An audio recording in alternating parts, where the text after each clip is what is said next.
La rétrospective Françoise Fabian, qui ouvre ses portes ces jours-ci à la Cinémathèque française, nous a donné envie de revenir sur la carrière de l'une de nos actrices préférées en posant cette question simple, c'est qui, ou plutôt c'est quoi, justement, Françoise Fabian? Voici notre réponse, subjective, en 10 petites madeleines. Françoise Fabian, ce sont tout d'abord des débuts dans les années 50 au théâtre, au conservatoire, où elle fait partie de la bande dite du conservatoire, avec entre autres Jean-Pierre Mariel et Jean-Paul Belmondo, et puis les premières apparitions au cinéma, au carrefour des années 60, avec notamment une adaptation de Michel Strogoff, avec Kurt Jürgens, ou un petit rôle dans Maigret voix rouge, avec Jean Gabin, ce qui vaut bien un petit extrait. Dites, monsieur Maigret, Oui. Bill, il veut pas avoir d'ennui. Vous allez pas l'embêter? Parce que je suis sûre qu'il a rien à voir dans cette histoire. Et là, chère madame, l'amour et la justice, c'est pas la même chose. Enfin, les choses s'accélèrent mi-60, tout d'abord avec Le voleur de Louis Malle, où elle retrouve Jean-Paul Belmondo, moustachu. Quel genre? Rousse. Avec tous ses bagages. Je t'avais dit de te méfier des femmes. Et enfin avec Belle de jour de Louise Buñuel et La maison de passe chez Anaïs, où Françoise Fabian joue avec François Mestre sous les yeux de Catherine Deneuve. Entrez.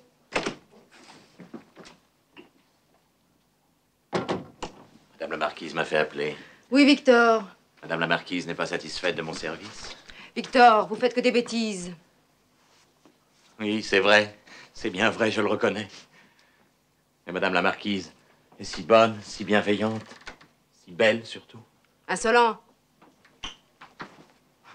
Françoise Fabian, c'est ensuite, à la fin des années 60, un rôle dans L'Américain de Marcel Bozzuffi, son mari à la ville, mais aussi Le Spécialiste, Western Spaghetti de Sergio Corbucci, où elle croise Johnny Hallyday pour un fameux échange très vachard. Tu as changé. Tu étais belle.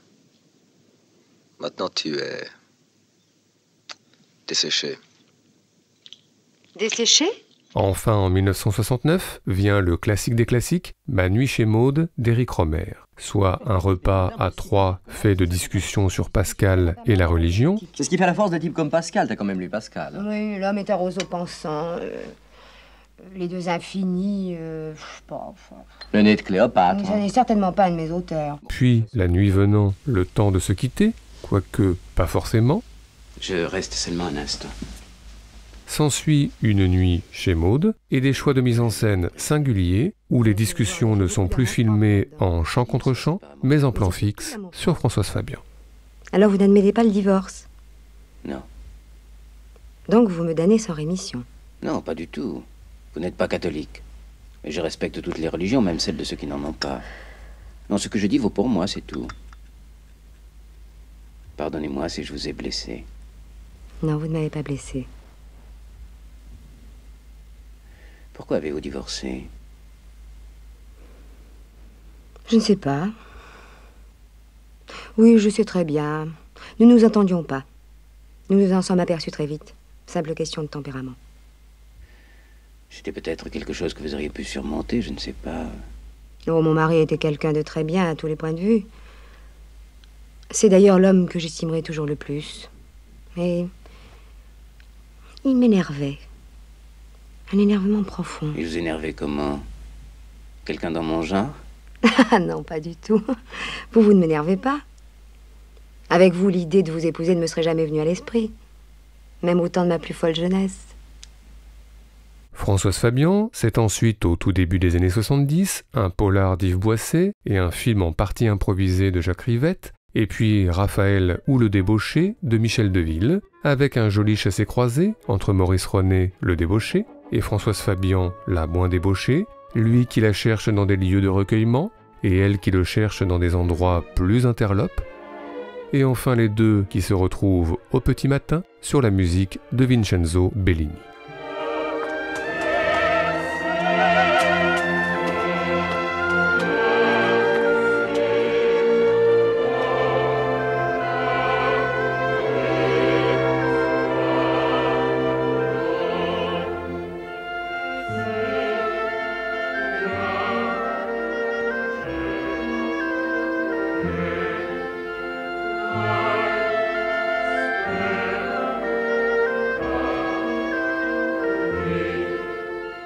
Françoise Fabian, c'est ensuite, toujours début 70, un film de François Leterrier et une comédie d'Yves Robert, mais le grand film de cette période reste La Bonne Année de Claude Lelouch, soit Françoise Fabian antiquaire à Cannes, qui rencontre le truand Lino Ventura.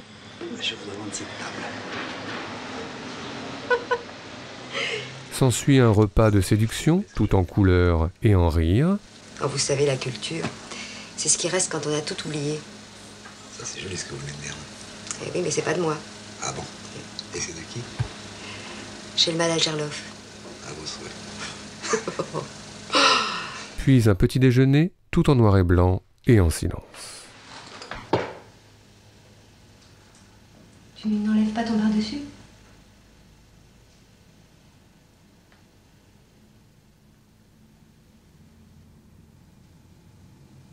C'était pour ne pas mourir.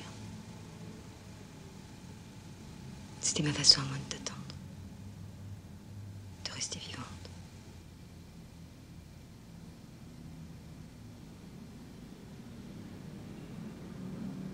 Bonne année. Françoise Fabian, c'est ensuite, dans la deuxième partie des années 70, un film méconnu de Françoise Sagan, mais aussi un film de Mauro Bolognini avec Marcello Mastroianni, et puis une fameuse série télé de Nina Companese, Les Dames de la Côte. Mais bon, à cette période, Françoise Fabian est surtout pour nous Madame Claude, dans le Madame Claude de Juste Jacquin, gérant par téléphone, ferme et autoritaire, un réseau de call girls. C'est moi, naturellement. Mais oui, je reconnais votre voix. Oui, je pense que j'ai ce qu'il vous faut.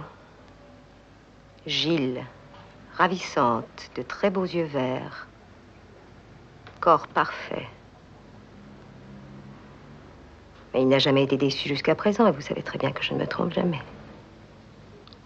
À propos, cher ami, je vous rappelle que vos services me doivent une certaine somme. C'est entendu par le canal habituel. Françoise Fabian, c'est ensuite, dans les années 80, une comédie de Jean-Yann, mais aussi un André Delvaux et un nouveau Claude Lelouch. Et puis au même moment, grand écart, la rencontre décisive avec Jean-Claude Guiguet. Tout d'abord pour le court-métrage La Visiteuse, où dans un salon très chic, elle fait l'une des plus belles choses au cinéma, mettre un disque, en l'occurrence une chanson de Patachou. Une Patachou que Françoise Fabian retrouve 4 ans plus tard, toujours chez Jean-Claude Guiguet, dans le long-métrage Faubourg Saint-Martin, et à qui elle récite du Victor Hugo. Mon père, cet homme... Héros. Oui, mon père, ce héros, sourire si doux, suivi d'un seul hussard qui les met entre tous pour sa haute vertu et sa grande taille. Puis une Françoise Fabian qui récite à son fils endormi du Kipling. Si tu peux être fort, sans cesser d'être tendre. Et une Françoise Fabian qui chante enfin à un mariage du Aragon, mise en musique par Jean Ferrat, comme ça, en toute liberté. J'en ai tant vu qui s'en allaient, ils ne demandaient que du feu. Ils se contentaient de si peu, ils avaient si peu de colère. J'entends leurs pas, j'entends leurs voix, qui disent des choses banales, comme on en lit sur le journal, comme on en dit le soir chez soi. Ce qu'on fait de vous, hommes-femmes, paupières tendres, tout usées, et vos apparences brisées, vous regardez ma roche là. Françoise Fabian, c'est ensuite, dans les années 80, une présence plus rare, marquée tout de même par un Jerry Schatzberg, L'ami retrouvé, adapté de Fred Ullman, et puis 3 places pour le 26, l'ultime film de Jacques Demy, pour des retrouvailles émouvantes à Marseille, avec Yves Montand, amour d'un autre temps et d'une autre vie.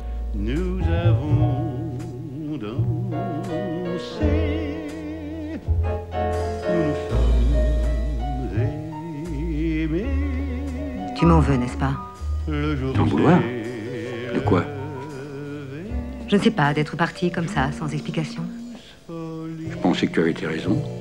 Françoise Fabian, ce sont ensuite des années 90 tout aussi discrètes, en tous les cas cinématographiquement, avec tout de même une apparition chez Jacques Rivette et un second rôle chez Daniel Thompson, Le Grand Écart encore, mais aussi dans La Lettre de Manuel de Oliveira, libre adaptation de La Princesse de Clèves, La mère de Chiara Mastroianni, mélomane et adepte de Schubert, tentant de contrôler dans les coulisses les amours de sa fille.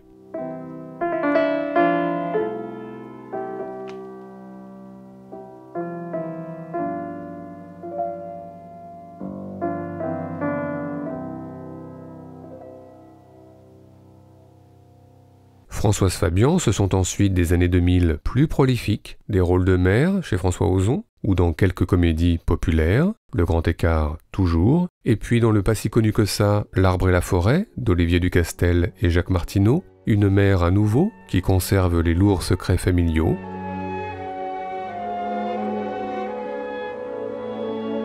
Enfin, n'oublions pas, à la même période, Les Garçons et Guillaume à table de Guillaume Gallienne, où elle est l'impayable grand-mère Babou. Le seul problème, c'est que depuis quelque temps, elle dit des mots à la place d'autres.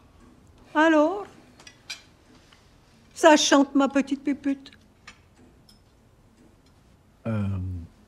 Oui, ça va. Et toi, Babou? Ben, il paraît qu'il fait un soleil tonitruant dans le midi. Ici, il pleut des crottes. Mais à part ça, ça clignote, ma chatte. Tant mieux. Françoise Fabian, c'est enfin tout récemment une comédie cinéma de Michel Larocque et une apparition aux côtés de Lynn Renaud dans la série télé 10%, mais aussi un album tout récent, son premier, avec des chansons écrites par Charles Aznavour, Jean-Claude Carrière ou Alex Baupin, et puis un titre à la saveur particulière, La Conversation, écrite par Vincent Delerme en référence à Manu chez Maud, une chanson qui nous donne envie, une énième fois, de revoir le film d'Éric Rohmer et de prolonger le temps, juste un peu, en compagnie de Jean-Louis Trintignant et Françoise Fabian.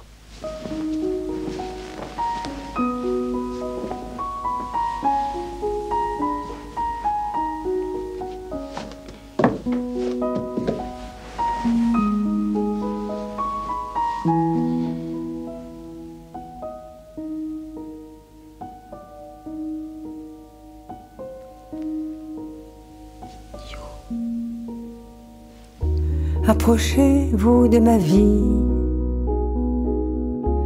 approchez-vous sur le lit, approchez-vous dans la nuit noire, nous parlerons jusqu'à très tard. Approchez-vous maintenant, racontez-moi le présent. Sous les plafonds, tout ira bien. Il ne se passera rien.